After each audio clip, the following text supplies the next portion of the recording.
Hello po, welcome po sa ating daily devotion. Today po is August 8. So, it's Friday. So, meron po tayong bagong topic for today's series. Seminary edition natin. Excuse me. Ang scripture po natin ay matatagpuan sa Hebrews 4 verse 14. At ang topic po natin ay sino ang tunay na mga pari? Okay, it's all about priest. So, yun po ang ating pag-uusapan ngayon. At yun nga po, we can proceed sa ating teachings. So, pari, priest. So, Jesus, number 1 po. Jesus fulfilled the Old Testament priesthood.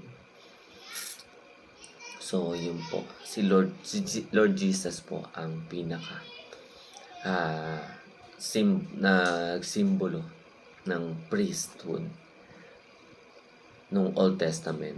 So, yung mga kung ano, meron po yung mga priest natin ngayon, mga pari natin. So, si Jesus po ang foundation, ang sinusundang yapak.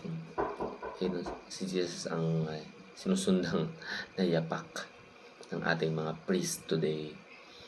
So, at sa number 2 po natin, Jesus offered Himself as the perfect sacrifice. So, ayun po, alam ko naman po na alam na natin lahat yon na si Jesus ang naging alay.